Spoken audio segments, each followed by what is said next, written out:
suite à l'affaire de Marcel. Elle me dit qu'elle va m'aider et elle me conseille de porter plainte à TDK. Elle me donne toutes les informations dont j'ai besoin, là où elle habite et tout et tout et tout. Finalement, je décide de ne pas, de pas poursuivre cette affaire, de laisser tomber et tout. Je me dis, bon, de toutes les façons, le buzz, c'est quoi? C'est 24 heures après, ça va passer. Donc, j'ai laissé tomber. C'est Bouillon Chaud qui me demande de porter plainte. Hein. Je répète, c'est Bouillon Chaud qui me demande de porter plainte à TD, quelque chose que je n'ai même pas fait. Et Dieu merci. Voilà. Par la suite et tout, je me rends compte que Bouillon Chaud m'écrivait tout le temps, il commentait tout le temps mes stories sur Snap et tout. Elle m'avait rajouté, elle m'avait invité à ses événements et tout, à son événement et tout. Que Adela, parce que Bouillon Chaud c'est Adela. Voilà. Elle m'avait invité, je suis parti et tout. Elle me faisait des compliments, elle me demandait des sous, j'envoyais et tout, en échange de publicité, j'envoyais, et même quand c'était son anniversaire, de participer à des cagnottes, un tas de trucs et tout. C'était que financier, financier, financier. Après, un jour, j'ai donné mon avis, je lui ai dit, Kiki, comment tu suces Muriel et... Donc, moi, je continuais sur mes pages de parler des stars, toutes les activités des stars qui venaient se retrouver sur les réseaux, je débattais dessus avec les abonnés, je donnais mon avis sur tout le monde. Que j'ai eu à te demander une collaboration ou pas, si ton affaire se trouve sur internet, je parle de toi. Donc, Bouillon Chaud, malheureusement pour elle, elle m'a affiché sur sa page. Comme si ça ne suffisait pas, elle a parlé de ma fille. Elle a inventé des énormités sur ma fille. Ceux qui ont suivi l'affaire savent. Donc, elle a inventé des énormités, mais vraiment des trucs insupportables et insoutenables. Cette affaire m'a pourri la vie. Mais vraiment pourri la vie, ça m'a touché au plus haut point. Je me suis dit, bon, toi qui es derrière cette page, je vais te démasquer.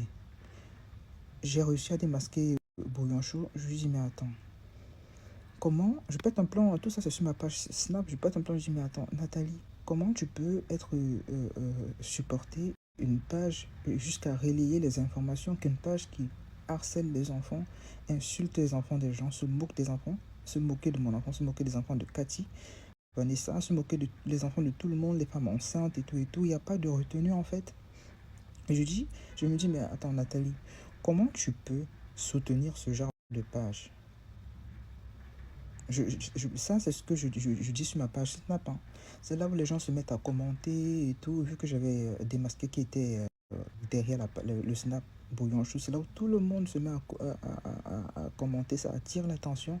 Et c'est là où euh, euh, les informations se mettent à sortir de partout. Je dis bien de partout, de partout, de partout, de partout, de partout.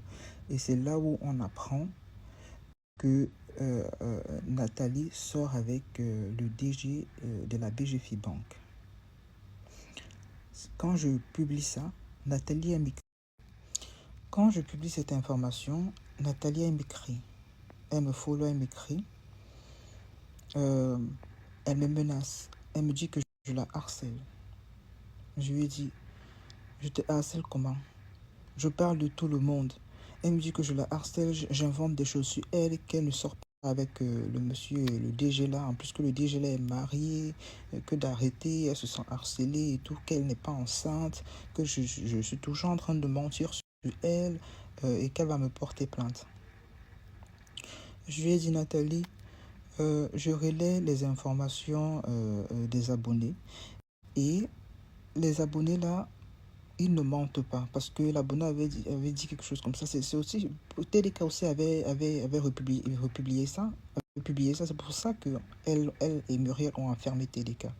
L'abonné était venu voir TDK et a dit à TDK que il y a le monsieur de la banque qui arrive tous les jours chez Nathalie et part le matin ou rentre le soir, ou en tout cas, que Nathalie sortait avec un homme marié. Nathalie s'est déchaînée sur moi, me menacer et tout, qu'elle ne comprend pas comment je la harcèle depuis. J'invente qu'elle est enceinte alors qu'elle n'est pas enceinte. J'invente qu'elle soit avec ce monsieur, un homme marié, de laisser le monsieur, c'est un homme marié tranquille, que c'est de la diffamation, et tout et tout. En plus, elle me dit, je vois que tu m'avais écrit il y a de cela quelques temps. Je lui ai dit oui, et c'est de l'histoire ancienne, c'est passé. Voilà. Elle me dit, ok, c'est à cause de ça. Je lui dis, non, Nathalie. Pardon. Je dis, non, non, non, non, non, Nathalie. Non, non, non, non, non, je te vois venir. Ce n'est rien à cause de ça. Je publie les informations. Quand je reçois une information, je la publie. Je dis, ok, tu es venu dans mon inbox démentir que tu ne sors pas avec le monsieur de la banque, que tu n'es pas enceinte. Ok. Mais ne dis pas que je te harcèle parce que je ne te harcèle pas. Donc, sur ma page Snapchat, j'avais organisé une chasse aux sorcières. Voilà, Bouillon Chaud devait tomber coûte que coûte. Donc, je m'offusque, je me dis, mais attends, Nathalie. Et je vois, pendant que j'organise la chasse aux sorcières, je vois comment Nathalie est en train de publier les choses de Bouillon Chaud, de taguer Bouillon Chaud, de la soulever sur elle, sa page Snap. Je me dis, mais attends, là, on frise la folie. Je dis, mais Nathalie, comment tu peux je lui écris, je dis, mais Nathalie, comment tu peux soulever une page qui a mis Coco dans la dépression, qui a insulté les enfants des gens, qui a insulté moi, mon enfant. Mais je dis des atrocités. Elle a dit comment ma fille a été violée, comment on viole ma fille, comment ma fille, tous les trous sont percés sur son corps, comment... Mais je dis, mais des choses insoutenables pour une mère. Je vous jure, Bouillon Chaud. Elle s'en est prise à tout le monde. Je lui dis, mais Nathalie, comment tu peux soutenir une telle page? Elle me dit, quand cette page-là, c'était aussi en prix à moi, est-ce que... J'ai dit, mais non, non, non, non, non, non, non, non, Nathalie. Cette page, je n'ai jamais vu cette page-là mal parler de ton enfant. Je n'ai jamais vu cette page-là raconter... une fois, en passant, cette page avait sorti un dossier caution sur toi, mais après, non. Après, j'ai vu que toi et cette page, vous étiez plus dans la collaboration qu'autre chose.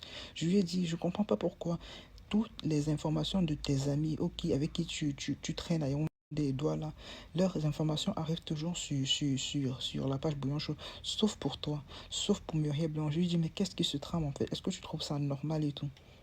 Elle me dit, ok, donc c'est pour ça que tu me harcèles. Je lui dis que non, Nathalie, c'est toi qui vois du harcèlement.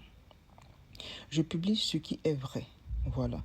Et la fille qui était venue nous donner les informations sur Nathalie, c'était sa ménagère ou sa servante. Elle était renvoyée. Elle a fait les excuses et Nathalie l'a renvoyée. Voilà, donc c'était totalement vrai. Là, je vous raconte des choses qui se sont passées il y a de cela 1 an ou 2. Hein. Du coup, je décide donc de porter plainte à Bouillon Chaud, de déposer ça au tribunal correctionnel de Paris. Et je cite Nathalie dedans, parce que pour moi, il était inconcevable qu'une telle page, qu'elle puisse s'allier à une telle page. J'ai cité dans la plainte. Donc la plainte est là, déposée au tribunal de Paris. Nathalie dit que je la harcèle. Je suis désolée, ma belle. Parce que aujourd'hui, Nathalie vient, elle sort sur Internet, dit que je la harcèle parce qu'elle a refusé une collaboration avec moi. Nathalie, arrête. Arrête de raconter les bêtises. Arrête. En fait, le souci avec toi, c'est que tu détestes, tu n'aimes pas la vérité. Quand il y a ton histoire, quand ton histoire vient se retrouver sur Internet, vu que je t'ai demandé une collaboration qui n'a pas pu se faire, donc je ne dois pas donner mon avis, je ne dois pas parler et je ne dois pas exposer ou bien dire aux followers qu'il y a ça qui se passe ou bien que tu mens. Donc si tu mens, je dois accepter que tu mens et je ne dois pas dire la vérité. Pourquoi? Parce que je t'ai demandé une collaboration. Et puis quoi? Et puis quoi? Et quand je dis la vérité, ça devient du harcèlement. Nathalie, n'es-tu pas enceinte? N'étais-tu pas enceinte? Tu étais enceinte. N'es-tu pas la tisa du monsieur de la BGFI Bank? Tu es sa tisa.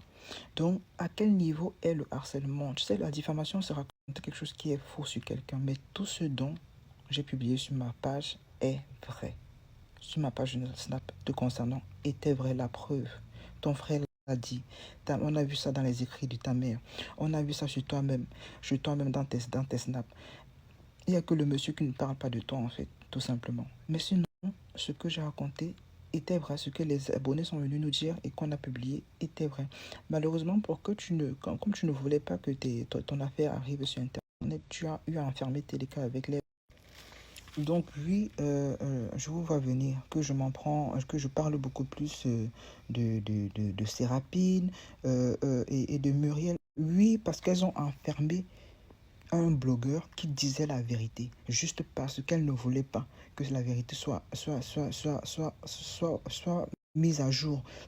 Pour moi, c'est de la folie. Je suis désolé, mais je déteste ça. Oui, ça me révolte, ça me répugne. Mais c'est pas possible. Muriel, parce que TDK a dit qu'elle soit avec un XBET et qu'elle est enceinte. on enferme l'enfant. Nathalie, parce que TDK a révélé qu'elle sort avec le BGF, le monsieur de la BGF et qu'elle est enceinte. Et comme ça, tranquillement, comme ça, on enferme l'enfant pour diffamation. Il a menti à quel niveau? Les deux n'étaient pas enceintes, elles n'ont pas accouché. Les deux, elles ne sortent, l'autre ne sort pas avec le monsieur de OneXBet là, je ne sais même pas comment il s'appelle. Et Nathalie, elle ne sort pas avec le monsieur de BGFI. Le mensonge est à quel niveau? Donc vous trouvez que c'est normal de parler de quelqu'un, de dire la vérité et d'être enfermé? La diffamation était à quel niveau? Ok, je peux comprendre que ces dames-là ne veulent pas que ça se sache, qu'elle-même n'ait pris la peine de venir nous annoncer sur les réseaux. Mais une fois que c'est découvert et que vous-même, vous savez du fond de votre cœur que c'est la vérité, pourquoi faire enfermer l'enfant de Troy? Donc oui, ça m'aurait pu. Donc oui, peut-être, oui, ça fait en sorte que je parle de ça tout le temps et que oui, j'ai du mal, Macabo, j'ai du mal à digérer. Donc oui, donc mais ne mélangez pas les pédales, s'il vous plaît. Je parle de tout le monde. J'ai eu à parler d'Amy quand j'avais appris qu'Amy, elle s'est dit femme forte et tout, alors que le restaurant, c'est un homme qui a ouvert le restaurant et tout. Quand on avait reçu ces informations, j'ai parlé de ça. Amy n'a pas pris ça comme vous. Amy l'a pris en fair play. J'ai parlé de Marcel quand on a aussi su que c'était un homme qui avait ouvert, que son restaurant ne l'appartenait pas. J'ai parlé de ça. Il y a quoi que je n'ai pas parlé? Je parle de Manibela, je parle de tout le monde. Aujourd'hui, pourquoi vous êtes là? Parce que vous savez pertinemment que je tape sec, je suis quelqu'un qui tape sec.